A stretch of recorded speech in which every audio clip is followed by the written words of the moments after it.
Hello friend, welcome to BPSC platform. आज के हम इस सेशन में करने वाले हैं एमसीक्यू। और वो जो हमारा एमसीक्यू होगा आज के सेशन में वो होने वाला है बजट, इकोनॉमिक सर्वे, सेंसस। ये तीनों पार्ट जो है हमारा बिहार स्पेशल का, इन तीनों को हमने अभी तक कवर किया है। और इनसे संबंधित जितने भी एमसीक्यू हो सकते हैं, जितने भी बन सकते हैं एमसीक्यू, हम लोग उन चीज़ों को डिस्कस करने वाले हैं। 3 पार्ट होगा हमारा, ये पार्ट 1 है। लगभग हम लोग 60-70 प्रश्नों को करने वाले हैं। और ये 60-70 प्रश्न जो हैं, इनमें से ही आपको प्रश्न जितने भी बीपीएससी प्रीलिम्स में पूछे जाएंगे, इनसे बाहर नहीं आएगा। इस बात को आप लोग ध्यान रखिए। तो ये तीनों सेशन बहुत ही महत्वपूर्ण होने वाला है। ऑलरेडी हम लोगों ने 3 सेशन थ्योरी वाला किया है, अब 3 सेशन हम लोग करने वाले हैं एमसीक्यू वाला। तो इन तीनों सेशन को आप लोगों को कवर करना है। सबसे महत्वपूर्ण अगर हम बात करें तो ये तीनों सेशन जो ऑब्जेक्टिव वाला है वो आपको ज़्यादा ही अच्छा होगा, आपके लिए ज़्यादा ही बेनिफिशियल होगा। ठीक है, तो सबको देखना है, सब कुछ देखना है, इस बात को ध्यान रखिएगा। इसमें हम लोग लगभग, मैंने बोला कि आपको 60-70 प्रश्नों को करेंगे हम लोग 3 पार्ट में। और इन 60-70 प्रश्नों का आपको पूरा टेस्ट के रूप में आपको टेस्ट पोर्टल पे अपलोड कर दिया गया है। ठीक है, टेस्ट के रूप में टेस्ट पोर्टल पे अपलोड कर दिया जाएगा।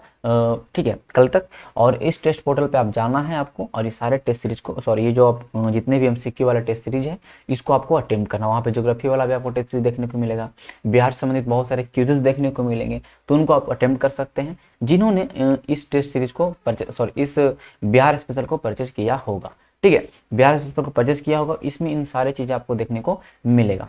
हम लोग बिहार हिस्ट्री को कंप्लीट खत्म करने के कगार पे हैं, केवल मिडाबल बचा हुआ, तो उसको भी हम लोग जल्दी से ही कवर करेंगे। और हमारा भी मॉडर्न हिस्ट्री चल रहा है, बिहार करेंट अफेयर चल रहा है ऑनगोइंग, ज्योग्राफी हमने ऑलरेडी खत्म कर दिया। तो बिहार स्पेशल का पैकेज बहुत ही नॉमिनल फीस पे मिल रहा है, तो बिहार स्पेशल को आप परचेज करिए और इन सारे सुविधाओं का लाभ उठाइए। और हमारा 67 प्रीलिम्स के लिए टेस्ट सीरीज ऑलरेडी ऑनगोइंग है। ठीक है, तो 67 प्रीलिम्स के लिए क्वालिफाई ऑफिस के द्वारा प्रिपेयर किया गया 10 टेस्ट सीरीज आपको, इसमें और टेस्ट की संख्या बढ़ाई जा रही है, कम से कम 12 टेस्ट सीरीज होंगे आपके एग्जाम तक के।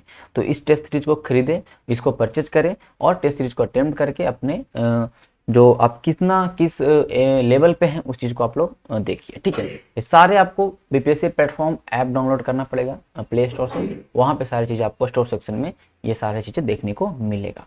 आइए स्टार्ट करते हैं एमसीक्यू। जो हमारा फर्स्ट एमसीक्यू है, what is the budget estimate of Bihar total expenditure in the financial year. मैंने बताया था कि बजट क्या होता है, आगे क्या खर्चा करने वाले। तो कुल बजट का व्यय अनुमान क्या है, मतलब एक अनुमान लगाया था। ऐसा तो नहीं बता देंगे हम लोग कि आने वाले समय में हम लोग इतना खर्चा कर देंगे, कंफर्म तो नहीं है ना, करेंगे। तो एक अनुमान होता है, एस्टिमेशन होता है। तो कितना है इस बार का बजट का साइज भी अगर बोल ले तो सेम सवाल है, what is the size of Bihar budget, तो सेम सवाल है। कितना खर्चा करेगी, तो सेम सवाल है। तो ये हमारा होगा 2,18,303 करोड़ रुपये। देखिए, अगर इसको अगर पूरे एग्जैक्ट पूछे तो 2,18,302.70 करोड़ रुपये, मतलब ये समझ सकते 2,18,302.70 करोड़ रुपये का बजट है। ये बजट 22 फरवरी 2021 में DYCM या फाइनेंस मिनिस्टर ताराकिशोर प्रसाद के द्वारा पेश किया गया। ओके, पिछले बजट के अकॉर्डिंग, जो पिछला साल का बजट था 2020-21 का, उससे मोर देन, अब अगर हम बात करें मोर देन 6541 करोड़, 6541.21, तो ये पूछ सकता है कितना करोड़ ज्यादा है, तो 6541 करोड़ रुपया ज्यादा है पिछले साल के बजट के अकॉर्डिंग, लगभग 3.08% मोर देन प्रीवियस ईयर या previous financial year budget. Budget की बात करेंगे तो आर्टिकल 112 में हमारा अगर बात करेंगे तो वो हमारा जो यूनियन बजट होता है उसकी चर्चा है। बजट शब्द का उल्लेख तो हमारे संविधान में नहीं है, लेकिन इसी जगह पे एनुअल फाइनेंशियल स्टेटमेंट, आप क्या रिसिप्ट, कितना प्राप्ति करोगे आने वाले समय में, कितना खर्चा करोगे, that is called annual financial statement. ठीक है, जो कि आर्टिकल 112 में है, वही स्टेट की बात करेंगे तो 202 में। तो 4 से 5 प्रश्नों को हमने इस प्रश्न में कवर किया। ठीक है, इसी तरह से चीज़ों को हम लोग कवर करते जाएंगे, तो सवाल कहीं से भी छूटने का चांस नहीं है। अब देखते हैं, जो हम लोग बजट बोले हैं कि हमारा बजट इतना आएगा, खर्चा करेंगे, तो उसमें हमारा प्राप्ति जो है, राजस्व प्राप्ति इतना होने वाला है। इस सारा डाटा महत्वपूर्ण है, कुछ कुछ डाटा तो आपको याद रखना ही पड़ेगा। 1,86,267.89 करोड़ रुपया हमें प्राप्ति होगा, राजस्व की प्राप्ति होगा, टैक्स से, ये सारी चीजों से प्राप्ति होगा, ग्रांट इन एड से, सेंटर से जो हमारा टैक्स का हिस्सा मिलता उससे, कैपिटल से हमें जो पूंजीगत प्राप्ति है, लोन वोन हो गया, ठीक है, और ये सारी चीजों से हमें प्राप्ति होगा 32,000, टोटल 2,18,503 रुपये का हमने टारगेट रखा है, ठीक है, 2,18,503 करोड़ रुपए का टारगेट रखा हम लोग कि ये प्राप्ति हमें होगा आने वाले वित्तीय वर्ष में। हम लोग खर्चा करेंगे कितना, 2,18,303 रुपये खर्चा करेंगे। बहुत अच्छी बात। इसमें हम लोग रेवेन्यू के ऊपर क्या खर्चा करेंगे, हम लोग राजस्व व्यय क्या करने वाले हैं, ठीक है, सैलरी वैलरी देना है, ये सारी चीजें वो हम लोग करने वाले हैं इतना 1,77,071.39 करोड़ रुपए। तो हमने राजस्व की प्राप्ति इतना किया और हमने राजस्व पे खर्चे इतने किए, तो हमारा जो बच गया कितना, 9196 करोड़। तो उसको बोलते हैं राजस्व अधिशेष।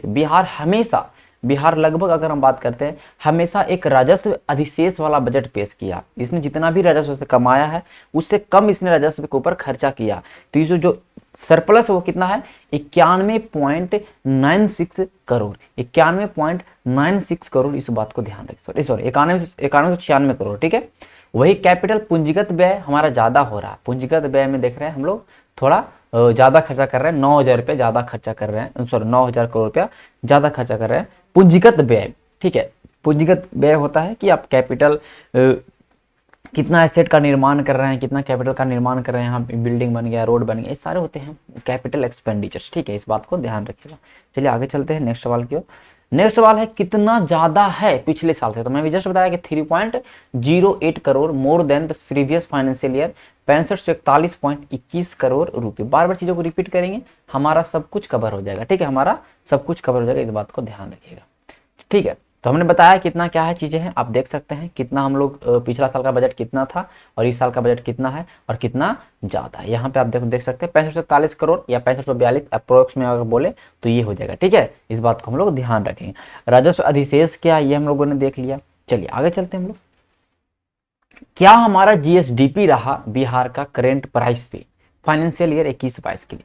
देखिए फाइनेंशियल ईयर 21-22 के लिए अगर हमारा जीएसडीपी बोले एट करेंट प्राइस, हमने बताया था कांस्टेंट प्राइस, करेंट प्राइस। तो करेंट प्राइस पे जो हमारा जीएसडीपी है एस्टिमेटेड रहने वाला है 21-22 में, वो है 7,57,026 करोड़ रुपये। देख सकते हैं 7,57,026 करोड़ रुपये जो हमारा रहने वाला है, ये हमारा है 2021-22 का एस्टिमेटेड जीएसडीपी। जो हमारे पिछले साल के, ऐसा बोला जा रहा है जैसा हम लोगों ने रिवाइज एस्टिमेट बनाया 2021 का, हमेशा रिवाइज एस्टिमेट होता है, रिवाइज बजट होता है। जैसे बजट आपने पेश किया तो लास्ट में एक रिवाइज एस्टिमेट बजट होता है। तो रिवाइज एस्टिमेट बजट के परफॉर्मेंस के अकॉर्डिंग पिछले साल के ये माना जा रहा है कि हमारे बजट में आने वाले समय में जो हमारा जीएसडीपी है उसमें 7.4% का ग्रोथ मिलेगा देखने को, पिछले साल की तुलना में 4.7% का ग्रोथ देखने को मिलेगा। तो ये भी बहुत महत्वपूर्ण पॉइंट है। कितना, पिछले साल की तुलना में 4.7% का आपको ग्रोथ देखने को मिलेगा, मतलब ये बढ़ जाएगा आपका जीएसडीपी ऑफ बिहार। जीएसडीपी क्या होता है, ये सारे चीजें मैंने बहुत अच्छे से कवर किया है, उस वीडियो को आप जाके देख सकते हैं। यहाँ पे टाइम आपका फालतू का वेस्ट हो जाएगा अगर मैं आपको बताऊंगा तो, ठीक है। फिस्कल डिफिसिट क्या है बिहार का, मीन्स जो आपका राजकोषीय घाटा क्या है, ठीक है। राजकोषीय घाटा, वित्तीय घाटा लिखा गया, नो प्रॉब्लम, ठीक है। राजकोषीय घाटा होता है कि भैया आप पूरा कितना खर्चा कर रहे हैं कैपिटल पे, रेवेन्यू पे, आप एक साल के अंदर कितना खर्चा कर रहे हैं, पूंजीगत व्यय हो राजस्व व्यय हो, ठीक, इतना खर्चा कर रहे हैं। लेकिन ये जो खर्चा पूरा कर रहे हैं तो आप कमा कितना रहे हैं, राजस्व को रेवेन्यू रिसीट कितना है, आपने लोन कितना वसूल किया, ठीक है, ये और कुछ अदर रिसीट है, ये सारे रिसिप्ट को जोड़ दो, जितनी प्राप्ति आपने किया और आपने जितना खर्चा किया, क्या वो ज्यादा हो गया। अगर आपने ज्यादा खर्चा किया तो आप क्या लग गया, घाटा लग गया। आप लोग जितना कमा रहे हैं उससे ज्यादा खर्चा कर दे रहे हैं तो क्या हो जाएगा, वो हो जाएगा आपका घाटा।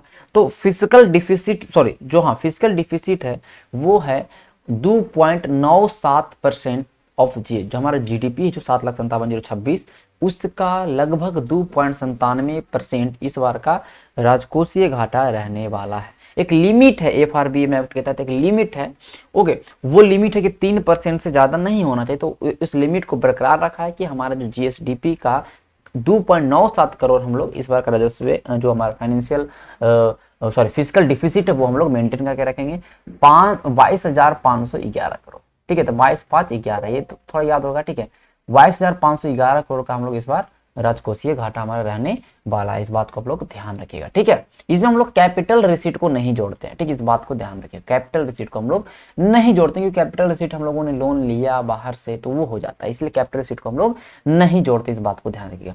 रेवेन्यू सरप्लस राजस्व अधिशेष मैंने बताया 9500 करोड़ का जो है वो हमारा जो है 9500 करोड़ का राजस्व अधिशेष वो हमारा 1.21% of the GSDP, that is revenue surplus. मैंने जस्ट बताया कि आपने राजस्व से कितना कमाया, अपने राजस्व के ऊपर कितना खर्चा किया, जो मैंने जस्ट बताया यहाँ पे देख सकते हैं आप लोग 9196 करोड़ का, ठीक है, सॉरी 9196 करोड़ का, ओके 9196 करोड़ का, ओके। तो ये हमारा हुआ राजस्व अधिशेष, 1.21% ऑफ द जीएसडीपी, ठीक है। चलिए आगे चलते हैं हम लोग।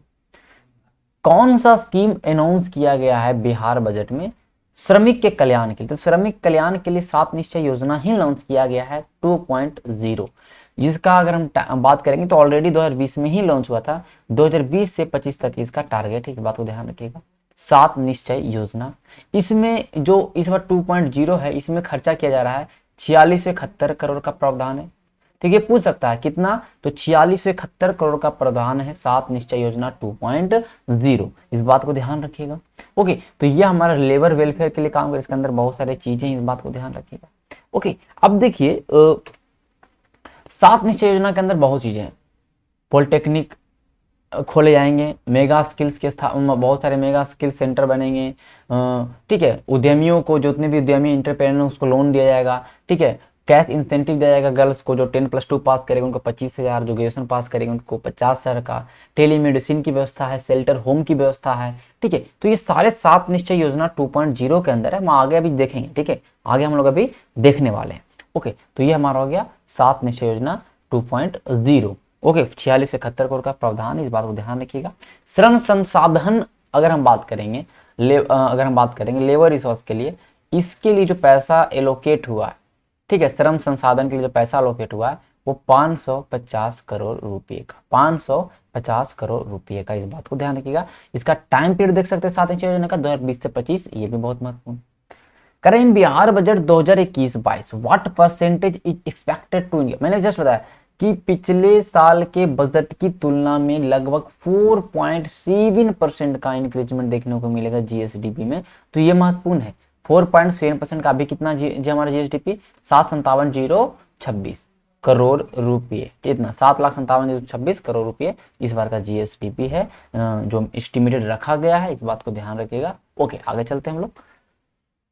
बिहार बजट 21-22 में इंटरप्रेन्योरशिप को बढ़ाने के लिए राज्य के अंदर हम बात करते हैं उद्योग हैं या राज्य के अंदर जो उद्यमिता है उसको बढ़ावा देने के लिए कितना राशि आवंटित किया गया है? देखिए उद्यमिता को बढ़ावा देने के लिए एक नया विभाग बना है, स्किल डेवलपमेंट और उद्यमिता विभाग, जिसमें इंटरप्रेन्योरशिप को बढ़ावा दिया जाएगा। इसके लिए 200 करोड़ रुपए का राशि आवंटित किया गया। कैसे? देखिए क्या किया गया है कि जो मेल हैं या ठीक है जितने भी मेल हैं पुरुष हैं वो 10 लाख तक का लोन उनको मिलेगा। 5 लाख तक का लोन भैया 50% लोन आपका माफ हो गया। बाकी 5 लाख तक का जो लोन है इसको 1% के ब्याज पे आपको रिटर्न करना है। ये हो गया हमारा। बट यही अगर फीमेल की बात करेंगे इनको भी 10 लाख का लोन मिलेगा एंड 5 लाख लोन है जो ये आपका माफ होगा, लेकिन 5 लाख लोन जो है ये विदाउट एनी इंटरेस्ट आपको लौटाना होगा। तो कहने का तो कि इसमें नो कॉस्ट इंटरेस्ट है, तो ये बहुत ही अच्छा है और इस पे लगभग 200 करोड़ रुपए खर्चा करने वाली है बिहार सरकार। तो ये आप ध्यान रखिएगा 200 करोड़ नया है, इसलिए इसका ये डाटा पूछ सकता है। ये बहुत ही नया विभाग बना है भी और नया एक योजना भी है, तो ये हमारे करेंट अफेयर के लिहाज से बहुत महत्वपूर्ण है। करेक्ट, कौन सा डिस्ट्रिक्ट में जो हमारा बिहार का इंटरनेशनल क्रिकेट स्टेडियम और स्पोर्ट अकादमी बनने वाला है? तो वो हमारा डिस्ट्रिक्ट है नालंदा। नालंदा के राजगीर में अगर हम बात करेंगे तो एक वहाँ पे वहाँ पे हमारा इंटरनेशनल क्रिकेट स्टेडियम भी बनने वाला है जो कि ऑलरेडी इसमें काम लगा हुआ है, और स्पोर्ट यूनिवर्सिटी बनेगा और वहाँ पे स्पोर्ट एकेडमी का गठन किया जाएगा, खेल अकादमी का गठन किया जाएगा। इस बात को ध्यान रखिएगा। 633 करोड़ का प्रोजेक्ट है, 633 करोड़ का ये प्रोजेक्ट है, तो ये भी बहुत महत्वपूर्ण डाटा है। ओके देखिए, अब देखिए ध्यान रखिएगा और भी बहुत सारे काम हैं। विष्णुपद टेम्पल इन गया, इसके सामने जो भी फल्गु रिवर है, इसमें हमेशा मीन्स पूरे पेरेनियल बता बोल सकते हैं आप, मतलब पूरे सालों साल इसमें पानी रहेगा। तो इसके लिए व्यवस्था किया जा रहा है, जोड़ी जा रही है गंगा की नदी को, पानी को यहाँ पे लाया जा रहा है, ठीक है, पाइप के माध्यम से। तो ये बहुत ही महत्वपूर्ण योजना है। इसके लिए 266 करोड़ का प्रावधान है, 266 करोड़ का विष्णुपद टेम्पल के सामने 266 करोड़ का प्रावधान है। ओके, अब ये भी है चीजें समझिएगा कि कोसी मेची लिंक है, कोसी मेची लिंक, कोसी नदी और महानंदा नदी को जोड़ा जाएगा, दोनों को रिवर जोड़ा जाएगा। और इसमें बहुत सारे डिस्ट्रिक्ट, अररिया है, कटिहार है, किशनगंज है, पूर्णिया है, उन डिस्ट्रिक्टों के लगभग 2.14 लाख हेक्टेयर भूमि भी सिंचाई होगा। तो ये बहुत अच्छा परियोजना है। Kosi Mechi link 2.14 lakh hectare of the land of Araria, Katihar, Kishanganj, Purnia जो एरिया में पड़ता है, उनमें सारे में सिंचाई की व्यवस्था होगी। पटना में APJ Abdul Kalam science centre बनने वाला है। तो ये सारे जो मैंने बताया वो सारी चीजें महत्वपूर्ण है, इस बात को ध्यान रखिएगा।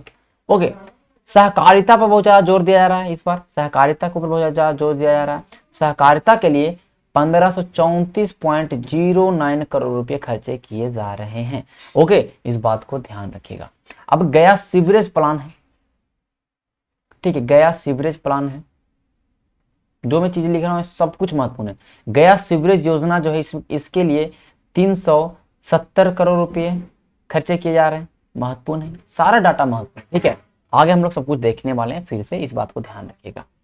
कह रहा है कि बिहार बजट 2021-22 में वीमेंस के हायर एजुकेशन के लिए कितना पैसा खर्चा किया। देखिए, वीमेंस के हायर एजुकेशन के लिए उनको इंसेंटिव दिया जाएगा। अगर वो 10+2 पास कर जाते हैं तो उनको 25,000 रुपया दिया जाएगा, ठीक है। अगर वो ग्रेजुएशन पास आउट करती हैं तो उन्हें 50,000 रुपया दिया जाएगा, ठीक है। और कुछ अल्पसंख्यक महिलाएं हैं, अल्पसंख्यक जो गर्ल्स हैं, जो माइनॉरिटी गर्ल्स हैं, उनके लिए भी अलग अलग से राशि की व्यवस्था की गई है। तो लगभग +2 वाले के लिए 200 करोड़ रुपया, और इसके लिए 215 करोड़ रुपया, सॉरी, +2 वाले के लिए 400 करोड़ और इसके लिए 215 करोड़ रुपया की व्यवस्था। तो लगभग देख सकते हैं ना कि आप ये मतलब कहने का मतलब है कि महिलाओं के उच्च शिक्षा के लिए, कि उच्च शिक्षा में उनका ज्यादा इनरोलमेंट हो। महिलाएं 10th पास करती हैं या 10+2 पास करती हैं फिर छोड़ देती हैं, तो उनको मतलब उच्च शिक्षा प्राप्त करे ज्यादा, ठीक है, उनके लिटरेसी रेट बढ़े, उसके लिए 600 करोड़ का प्रावधान है, इस बात को ध्यान रखिएगा। For the women higher education there is a allotment of 600 crore in the Bihar budget 2021 and 22, इस बात को ध्यान रखना, ठीक है। बहुत ही महत्वपूर्ण बात है, बहुत ही महत्वपूर्ण पॉइंट है। पूरे शिक्षा पे पूछ देगा तो हम लोग कितना खर्चा कर रहे हैं, सबसे ज्यादा 38,035 करोड़, ठीक है, 38,035 करोड़ खर्चा कर रहे हैं हम लोग ऑन एजुकेशन, लगभग 18%, ठीक है, अप्रोक्स 18%, ठीक है, 17 पॉइंट समथिंग परसेंट है, इस बात को ध्यान रखिएगा। दूसरा चिड़ियाघर बनने वाला है बिहार का, पहला तो आपको पता है संजय गांधी जो आपका पटना में है, सेकेंड जो बनने वाला है अररिया, अररिया में बनने वाला है, अररिया के रानीगंज, अररिया के रानीगंज में वृक्ष वाटिका है, वृक्ष वाटिका है, वहां पे 2000 अगर हम बात करते हैं, ठीक है, 21 तक के, या अगर हम बात करते हैं कि आने वाला समय में इस बन के तैयार हो जाएगा रानीगंज के अररिया में वृक्ष वाटिका में, ये जो सेकंड जू है। तो ये महत्वपूर्ण, ये डाटा महत्वपूर्ण है, ये डिस्ट्रिक्ट महत्वपूर्ण है, और इस नाम थोड़ा सा याद रखें, रानीगंज के वृक्ष वाटिका में अररिया में बिहार का दूसरा चिड़ियाघर खोला जाएगा, ठीक है। आगे चलते हैं हम लोग भाई। हाँ, अब देखिए मेट्रो रेलवे का जो पटना में मेट्रो रेलवे का जो एक तरह का योजना है, ठीक है, उसकी लंबाई क्या है, तो इस पर इसकी चर्चा हुई है इस बजट में, ठीक है, भाषण में। तो ये है लंबाई 32.497 किलोमीटर, ठीक है, 32.497 किलोमीटर है। 2 फेज में बनेगा। पहला जो फेज बनेगा उसको बोलेंगे ईस्ट वेस्ट कॉरिडोर, ठीक है, पूर्वी पश्चिमी गलियारा बोल सकते हैं, जो पूरा पटना के पूरब से पश्चिम तक जोड़ेगा। दानापुर से चलेगी, दानापुर से चलेगी ये मेट्रो रेल और मीठापुर तक जाएगी, ठीक है। इसके बीच में कवर करेगा बेली रोड हो गया, रेलवे स्टेशन हो गया, ये सारे को कवर करते हुए लगभग 17.933 किलोमीटर का ये पहला फेज है। सेकेंड फेज उसको बोलेंगे नॉर्थ साउथ कॉरिडोर, ठीक है, दक्षिणी उत्तरी दक्षिणी गलियारा। ये रेलवे स्टेशन जो है, रेलवे स्टेशन जो है पटना का, वहां से अगर हम बात करेंगे एयरपोर्ट तक के होगा, एयरपोर्ट तक के आपको मिलेगा। इसमें आपका अगर हम बात कर लेते हैं गांधी मैदान स्टॉपेज हो जाएगा, ठीक है, गांधी मैदान हो गया, पीएमसीएच हो गया। इसकी लंबाई है 14.45 किलोमीटर। तो देख सकते हैं ये जो आपका पटना मेट्रो रेलवे की जो लंबाई है, ये ध्यान रखें 32.497 किलोमीटर, ये महत्वपूर्ण है। ठीक है, ईस्ट वेस्ट दानापुर मीठापुर और नॉर्थ साउथ पूछेगा तो रेलवे से एयरपोर्ट। ठीक है, इसमें देखिए इतना करोड़ रुपए का प्रावधान है, 1,11,065.96 करोड़ रुपए का प्रावधान है 2024 तक। ऐसा नहीं है कि पूरे बजट से इतना मिल जाएगा, तो फिर तो प्रॉब्लम हो जाएगा ना। तो इसमें देखिए इतना बजट का साइज ही 2,18,000 करोड़, तो ये 2024 तक के बन की तरह उस पर लगभग इतना रुपया खर्चा होगा। ठीक है, 11,165.96 करोड़ रुपया। ओके, ये ध्यान रखिएगा। बिहार सरकार सबसे ज्यादा खर्चा कहाँ करेगी? सबसे ज्यादा खर्चा जो बिहार सरकार करती है वो करती है सामाजिक सेवाओं पे। कितना करती है? सामाजिक सेवाओं पे लगभग 41.64 करोड़ रुपया, सॉरी 41.64% ऑफ टोटल बजट खर्चा करेगी सोशल सर्विस पे। सेकंड में आएगा हमारा 27.60% खर्चा करेगी जनरल सर्विसेज पे। इकोनॉमिक सर्विसेज पे 25.97% खर्चा करेगी आर्थिक सेवाओं की ओर। जो भी हमारा पैसा आएगा उसमें कहाँ खर्चा 2,18,303 करोड़ रुपया होगा, यहाँ पे आप देख सकते हैं। ठीक है, सामाजिक सेवाओं के अंदर बहुत चीजें आते हैं, ऐसा नहीं कि सामाजिक सेवाओं के अंदर देख सकते हैं आप लोग शिक्षा उक्षा सब आ गया, स्वास्थ्य परिवार आ गया, ग्राम और शहरी विकास आ गया। ये सारे सामाजिक सेवाओं के अंदर 41.64% ऑफ टोटल बजट लगभग 90,000 करोड़ रुपया खर्चा करेगी। ठीक है, जनरल सर्विस पे 60,000 करोड़ खर्चा करेगी 27.60%। सबसे ज्यादा पूछेगा तो 41.64% खर्चा करेगी। सबसे ज्यादा पैसा आता कहां से है? तो केंद्रीय करों में राज्य का हिस्सा, जो भी सेंट्रल टैक्सेस है उसमें राज्य का क्या हिस्सा होगा, वहां से सबसे ज्यादा पैसा बिहार सरकार को आती है, बात को ध्यान रखिएगा। ठीक है, ओके। उसके बाद केंद्र सरकार से भी सहायता भी लेता है 24.96, लगभग 25% जो पैसा बिहार बजट का है वो हम लोग केंद्र सरकार से ग्रांट इन एड, सहायता अनुदान के रूप में लेते हैं। ठीक है, तो हम लगभग पूरा 67% पैसा जो बिहार बजट का है वो हमारा केंद्र से ही आता है, इस बात को ध्यान रखिएगा। ठीक है, बिहार का क्या रहा कर्जा 2019-20 में? 2019-20 में जो कर्जा रहा बिहार का, अगर उसकी हम बात करेंगे तो ये रहा 1,90,898.85 करोड़ रुपए। ठीक है, ये डाटा याद नहीं रखना है। परसेंट पूछेगा तो लगभग 30.9% या 93% कर्जा, सॉरी ध्यान दीजिएगा, 30.93% कर्जा रहा पूरे बिहार के जीएसडीपी का। जितना बिहार का जीएसडीपी था उसका 30.9% कर्जा रहा 2019-20 में। ठीक है, आर्थिक सर्वेक्षण के अकॉर्डिंग ये बता रहा है कि आर्थिक सर्वेक्षण बता रहा है कितना कर्जा रहा है, कितना 30.9% का। ठीक है, जो टोटल जीएसडीपी था कब 19-20 में। वही अगर आपसे पूछ दे कि आने वाला जो समय है 21-22, इसमें कितना कर्जा रहने वाला है, एस्टिमेटेड है मतलब, ठीक है, वो रहने वाला है, देख सकते हैं 2,14,66 करोड़ रुपए रहने वाला है, जो कि 26.61% ऑफ जीएसडीपी। ठीक है, तो ये दोनों डाटा याद रखना, 30.9% भी याद रखना है 19-20 वाला है। ठीक है, और 21-22 वाला कितना भैया, 26.61 करोड़ रुपए, sorry 26.61% of total GSDP of Bihar. ठीक है, चलिएगा आगे हम लोग चलते हैं। 7 निश्चय योजना के अंदर कौन नहीं शामिल है? 7 निश्चय योजना 4671 करोड़ रुपए का प्रावधान हुआ, 20 से 25 तक के टारगेट है, 7 निश्चय हैं। क्या क्या मैंने बताया था, युवा को पहले शक्ति दो, फिर महिलाओं को दो, युवा महिला हो जाएगा तब कृषि पर ध्यान दो, खेतों की सिंचाई करो, ये सब हो जाएगा तब गांव स्वच्छ होंगे, स्वच्छ शहर को स्वच्छ करो। अब गांव शहर को स्वच्छ कर दिए, समृद्ध कर दिए, तो इन दोनों को जोड़ो, रोड बोर्ड बनाओ, सुलभ संपर्कता करो। अब ये सारी चीज कर दोगे तो उसके बाद हेल्थ पे ध्यान दो। तो मैंने ये अच्छे तरीके से याद करवा दिया था। ठीक है, ये अच्छे तरीके से याद करा दिया था कि इसमें क्या चीजें हैं, थोड़ा सा हम देख लेते हैं।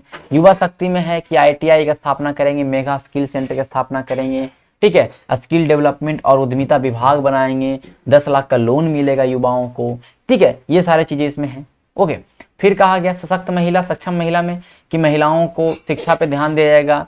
ठीक है, उनको भी लोन दिया जाएगा, उनको 35% का आरक्षण दिया जाएगा सरकारी सेवाओं में। ठीक है, तो ये सशक्त महिला, सक्षम महिला के लिए है। ओके, हर खेत सिंचाई के लिए पानी, उसके लिए बहुत सारे नहर, मतलब कहने का नहर का निर्माण किया जाएगा। ठीक है, इस पे 550 करोड़ रुपया खर्चा किया जाएगा। ठीक है, लगभग हर एक खेत में पानी की व्यवस्था होगी। ठीक है, स्वच्छ गांव समृद्ध गांव में सबसे बड़ी बात जो इसमें कहा गया कि हम लोग सोलर स्ट्रीट लाइट लगवाएंगे, सोलर स्ट्रीट लाइट, और इसमें हम लोग 150 करोड़ रुपये खर्चा करेंगे। सोलर स्ट्रीट लाइन में हम लोग 150 करोड़ रुपया खर्चा करेंगे। लोहिया स्वच्छ जो अभियान है, लोहिया स्वच्छ जो अभियान है, इसमें गाँव में जो ओडीएफ पूर्ण बनाना, कहने का मतलब कि जो अगर हम बात करें खुले में शौच मुक्त बनाना है तो लोहिया स्वच्छ मिशन के अकॉर्डिंग गांव को स्वच्छ रखने के लिए 50 करोड़ रुपए का प्रावधान है। इसके लिए 50 करोड़ रुपए का प्रावधान है, इस बात को ध्यान रखिएगा। पशुपालन गांव में अच्छा हो, इसके लिए 500 करोड़ रुपए का प्रावधान है, 500 करोड़ रुपए का प्रावधान है। तो ये सारी चीजें महत्वपूर्ण है, ठीक है। स्वच्छ शहर विकसित शहर, स्वच्छ शहर अगर बात करते हैं तो शहरों में जो अर्बन डेवलपमेंट की बात करेंगे या अर्बन क्लीनेंस की बात करेंगे तो वहाँ पे क्या होगा कि सॉलिड वेस्ट मैनेजमेंट का बहुत बड़ा प्रॉब्लम है, तो उसको दूर किया जाएगा। वहाँ पे जो भी जहाँ पे शवदाह होते हैं उसको इलेक्ट्रिक बनाया जाएगा, ठीक है। शेल्टर्स होम्स बनाए जाएंगे वृद्धों के लिए, जो शहरी गरीब है उनके लिए बिल्डिंग की व्यवस्था की जाएगी, रहने के लिए आवास की व्यवस्था की जाएगी, ठीक है। तो ये सारे चीजें कहीं ना कहीं वहाँ पे देखने को मिलेगा, ठीक है। सुलभ संपर्कता मतलब बहुत सारा फ्लाईओवर बनेगा, ब्रिज बनेगा। फ्लाईओवर और ब्रिज के लिए 200 करोड़ रुपए का प्रावधान है। गांवों को शहरों से जोड़ा जाएगा, ग्रामीण क्षेत्रों को जोड़ा जाएगा, ग्रामीण सड़क के लिए 250 करोड़ रुपए का प्रावधान है। तो ये सारी चीजें आप देख सकते हैं। सबके लिए स्वास्थ्य सुविधा में टेलीमेडिसिन है, घर बैठे आप लोग दवा मंगा सकते हैं, परामर्श ले सकते हैं, तो टेलीमेडिसिन की व्यवस्था है। 10 नए मेडिकल कॉलेज खुलने वाला है, 10 नए मेडिकल कॉलेज खुलने वाला है। पहले से जो 9 मॉडल कॉलेज, जो 9 मॉडल हॉस्पिटल था उसको निर्माण किया जाएगा। तो 10 new medical colleges and hospitals खुलने वाले हैं। कौन कौन सा डिस्ट्रिक्ट में वो ध्यान रखा, वैशालीपुर है, समस्तीपुर है, ठीक है। ये सारा आपको ध्यान रखना, मैंने आपको बताया था। तो ये सारी चीजें हैं। और इसमें एक और है, जो भी जिनका हृदय में, जो इनका हार्ट में छेद होता है, उन बच्चों के लिए बाल हृदय योजना की शुरुआत होगी। बाल हृदय योजना की शुरुआत होगी और उसके लिए 500 करोड़ रुपए का एलोकेशन दिया गया है। तो मैंने बहुत कुछ आपको मैंने बता दिया। ये पार्ट 1 था, ये पार्ट 2 महत्वपूर्ण है, ठीक है। कह रहा है कितना परसेंट आप लोग मतलब कितना परसेंट बिहार सरकार अनुदान देगी, तो मैंने बताया 50%। 10 लाख का लोन लेंगे तो 5 लाख का लोन माफ है, महिलाओं को भी और पुरुषों के लिए। महिलाओं में ये है कि आपको 5 लाख जो बचेगा उस पर कोई भी ब्याज नहीं देना है, लेकिन पुरुषों को 1% का ब्याज देना पड़ेगा, ठीक है। क्या टाइम फ्रेम है तीसरा जो हमारा कृषि रोड मैप आएगा, third Bihar agriculture road map, जिसमें बहुत सारे एग्रीकल्चर के ऊपर काम किया जाएगा। तो वो उसका टाइम फ्रेम है 2017 से 2022, 2017 से 2022 से टाइम फ्रेम। इसमें 1.54 लाख करोड़ रुपया खर्चा होगा। थर्ड कृषि जो रोड मैप है, एग्रीकल्चर रोड मैप, उसका टाइम पीरियड याद रखिए, कितना खर्चा किया जाएगा ये याद रखिए, ठीक है। Date is sufficient. Bihar organic corridor कह रहा है कि बिहार के गंगा नदी के जो किनारे किनारे जो जैविक कॉरिडोर गलियारा बनेगा वो कितने जिलों में, तो वो 13, कितना जिले, 13 जिलों में जैविक जो गलियारा उसका निर्माण होगा। भैया बक्सर है, गंगा नदी किनारे जो भी आपको देखने को मिलेगा, ठीक है। नालंदा छोड़ के बक्सर है, उसके बगल में आप देख सकते हैं भोजपुर है, उसके बगल में देखें पटना है, ठीक है। नालंदा है बगल में, ओके, पटना नालंदा है भैया। वैशाली है, ओके, वैशाली है, समस्तीपुर है, वैशाली याद रखें, समस्तीपुर भी आपको याद रखना है। बेगूसराय है, ओके, अब देख सकते हैं खगड़िया है, जो भी गंगा नदी किनारे है, ठीक है। मुंगेर है, ठीक है, वो आप देख सकते हैं। लखीसराय है, ओके, सारण है, भागलपुर है, और आपका ध्यान रखिएगा कि कटिहार है, ठीक है। ये सारे जो आपके हैं, बक्सर से लेकर कटिहार तक जैविक गलियारा स्थापित किया जाएगा गंगा नदी किनारे। इसमें नालंदा को शामिल कर लिया गया है, ओके। इस बात को ध्यान रखिएगा, जो गंगा नदी किनारे नहीं है। तो ये सारे में जैविक कहने का मतलब कि वायु कॉरिडोर की स्थापना होगी, इस बात को ध्यान रखिएगा, ठीक है। 13 जिले, ये डाटा महत्वपूर्ण है। 100 हेक्टेयर वाले ऐसे कितने क्षेत्र को इस बार मतलब कहने का मतलब कि देखा गया है, जहां पे बोला गया कि हम इंटीग्रेटेड मैनेजमेंट करेंगे, एकीकृत प्रबंधन करेंगे इन सारे वेटलैंड का, इन सारे आर्द्र भूमि का। मैंने बताया वेटलैंड क्या होता है, ठीक है। वेटलैंड दिवस कब मनाया था, 2 फरवरी, ठीक है। 1971 में हमारा रामसर कन्वेंशन हुआ था, जो कि आर्द्र भूमि के संरक्षण के लिए हुआ था। तो ये जो 100 हेक्टेयर वाला लगभग 133 ऐसे पहचान किया गया जहां पे बहुत अच्छी तरीके से मैनेजमेंट करेगी बिहार सरकार, उनका कहने का कंजर्वेशन में ध्यान देगी, ठीक है। इस बात को ध्यान रखिएगा। आगे चलते हैं। शिक्षा पर हम लोग खर्चा करने वाले हैं कितना, 38,035.93 करोड़, जो कि लगभग 17.42% of the total budget on education, ठीक है, ठीक है। वही अगर बात करते हैं 16,835 करोड़ पे हम लोग खर्चा करने वाले हैं ऑन रूरल डेवलपमेंट, ग्रामीण विकास पे खर्चा करने वाले। ये सब बहुत महत्वपूर्ण डाटा, 4-5 डाटा इसका बहुत महत्वपूर्ण है। 13,264 करोड़ पे हम लोग खर्चा करने वाले हैं भैया हेल्थ पे। कहाँ खर्चा करने वाले हैं हम लोग, हेल्थ पे, ठीक है। हेल्थ पे खर्चा करने वाले हैं, ठीक है, जो लगभग 6.07% of the total budget, okay, ये हमें याद रखना है, ठीक है। और इसमें बोला कि 10 मेडिकल कॉलेज खुलेंगे, 10 मेडिकल कॉलेज एंड हॉस्पिटल खुलेंगे। तो वो 10 मेडिकल कॉलेज कहाँ कहाँ खुलेगा ये भी याद रखना है, ठीक है, बेगूसराय, वैशाली, सीतामढ़ी, ओके, ध्यान रखिएगा, मधुबनी, ओके, ध्यान रखिएगा, जमुई, सिवान, बक्सर, पूर्णिया, ठीक है, सारण, और ये हमारा हो गया समस्तीपुर। तो ये 10 ऐसे जिले हैं जहां पे 10 मेडिकल कॉलेज एंड हॉस्पिटल की व्यवस्था की जाएगी, बनेगी, इस बात को ध्यान रखिएगा, ठीक है। और 9 मॉडल कॉलेज, 9 मॉडल हॉस्पिटल्स बनेंगे, इस बात को भी ध्यान रखना है, ठीक है। देखिए हम लोग रोड पे बहुत ज़्यादा खर्चा करने वाले हैं, पथ निर्माण पे हम लोग खर्चा करने वाले हैं लगभग इतना, ठीक है। पथ निर्माण पे जो हम लोग करने वाले हैं, रोड कंस्ट्रक्शन पे इतना, मतलब सेकंड नंबर पे जो हम लोग खर्चा करने वाले हैं, ये आप देख सकते हैं हमारा रूरल डेवलपमेंट है। थर्ड नंबर पे आप देख सकते हैं कि रोड कंस्ट्रक्शन पे हम लोग खर्चा करने वाले हैं। तो ये डाटा याद रखना, ठीक है, कम से कम शिक्षा वाला तो याद रखिए। कह रहे ग्रामीण विकास पे कुल कितना परसेंट खर्चा करने वाले हैं, तो ग्रामीण विकास में हम लोग खर्चा कितना करने वाले हैं भैया, 7.71%। कितना, 7.71%, देखें 16,835 करोड़ रुपए, 16,835 करोड़ रुपए खर्चा करने वाले हैं, 7.71% खर्चा करने वाले हैं, इस बात को ध्यान रखिएगा।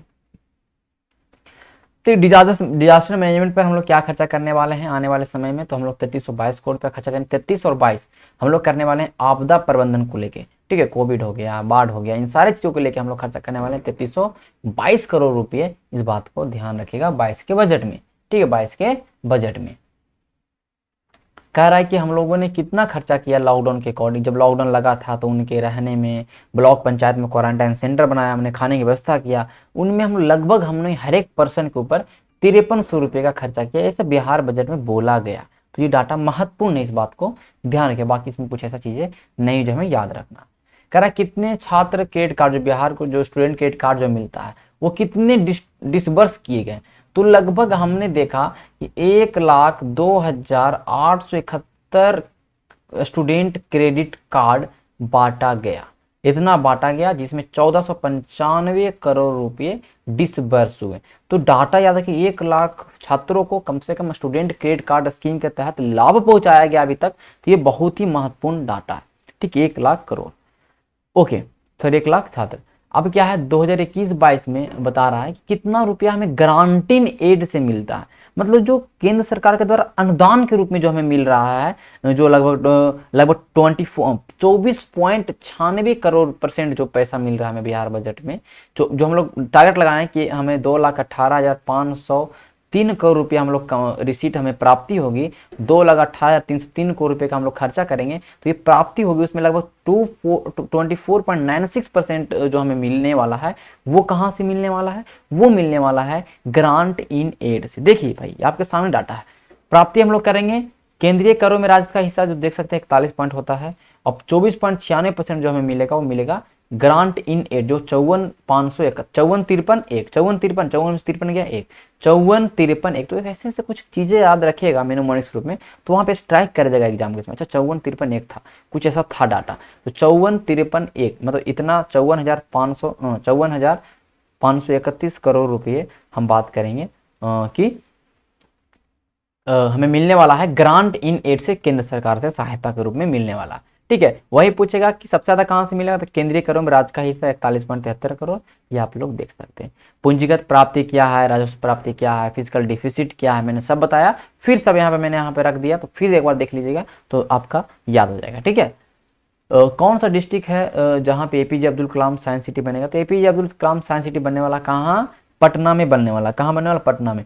नालंदा में क्या बनने वाला, नेचर सफारी। राजगीर में क्या बनेगा, नेचर सफारी। स्टेडियम बनेगा, ठीक है, स्पोर्ट एकेडमी बनेगा, स्पोर्ट यूनिवर्सिटी बनेगा, सब कहाँ बनने वाला, नालंदा में, ठीक है। और राजगीर में क्या बनेगा, नेचर सफारी, ठीक है। अररिया में क्या बनेगा, जू बनेगा, वृक्ष वाटिका में, ठीक है, ये ध्यान रखिएगा। पटना में क्या बनने वाला है, तो आपका पटना में बनने वाला APJ Abdul Kalam science centre, ठीक है। वही पूछते गया में क्या बनने वाला, तो गया में आपको बनने वाला है, ध्यान रखिएगा, महाबोधि सांस्कृतिक केंद्र, महाबोधि सांस्कृतिक केंद्र बनने वाला है आपके बोध गया में, और उसके लिए 145 करोड़ रुपया का प्रावधान है। वही पूछते वैशाली में, तो वैशाली में बनने वाला बुद्धा सम्यक म्यूजियम, बुद्धा सम्यक म्यूजियम बनने वाला है। ये सारे डाटा आपको मिल जाएगा, आपको पीडीएफ में सारा मिल जाएगा आपको रिटर्न में, तो इसके लिए परेशानी होना, यहाँ पे मैं जैसे मैं वैसे लिख रहा हूँ, तो ये वैशाली में बनने वाला है, ठीक है। और इस आपको आप राइट डाउन भी कर लीजिएगा तो बहुत महत्वपूर्ण है, ठीक है। 300 करोड़ का, ठीक है, 301 करोड़ का। चलते हैं आगे हम लोग। नीति आयोग के अकॉर्डिंग कौन सा जिला है बिहार का जो डेल्टा रैंकिंग में जुलाई अगस्त वाला में टॉप में रहा है, ठीक है। मैं तो कहने का तीसरा नंबर पे रहा है पूरे ऑल ओवर इंडिया। तो वो डिस्ट्रिक्ट है भैया औरंगाबाद, ठीक है। औरंगाबाद की बात करेंगे तो तीसरा नंबर पे रहा है हेल्थ वाला मामले में, हेल्थ और न्यूट्रिशन के मामले में तीसरे नंबर पे रहा पूरा ऑल ओवर इंडिया, ठीक है। वही अगर हम बात करें इंफ्रास्ट्रक्चर के मामले में, बहुत सारे बिल्डिंग बनाने के मामले में, तो वो दूसरे नंबर पे रहा है ऑल ओवर इंडिया। बांका की बात करेंगे तो हेल्थ इंफ्रास्ट्रक्चर, हेल्थ के मामले में छठे नंबर पे रहा है, हेल्थ और न्यूट्रिशन के मामले में छठे नंबर पे रहा है। तो ये दोनों डिस्ट्रिक्ट महत्वपूर्ण है, बांका एंड औरंगाबाद बहुत ही महत्वपूर्ण है। ये ऐसे डिस्ट्रिक्ट हैं जो डेल्टा रैंकिंग 2020 के अंदर जो एस्पायरेशन डिस्ट्रिक्ट प्रोग्राम है उसके अंदर तीसरा नंबर लाया है वो औरंगाबाद, ठीक है भाई। आगे चलते हैं हम लोग।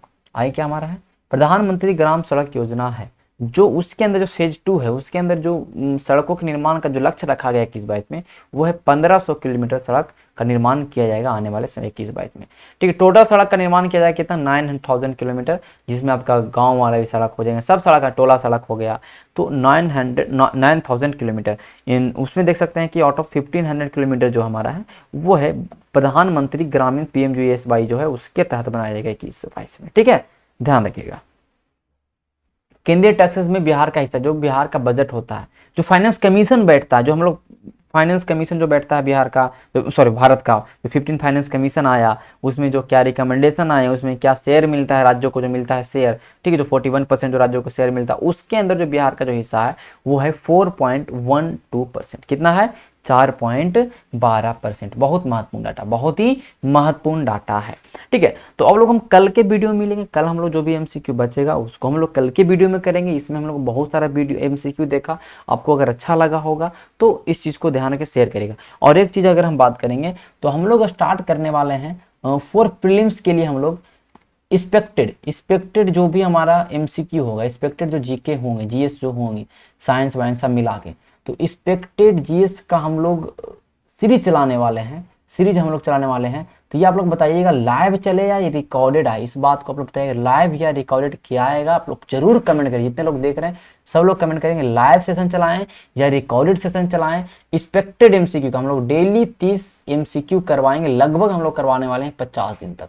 तो जितने भी महत्वपूर्ण MCQ रहेंगे 30 MCQ करके हम लोग कम से कम 100 MCQ सीखेंगे डेली, और लगभग 50 ऐसे सेशन आएंगे डेली, लाइव या रिकॉर्ड ये आपको बताना है।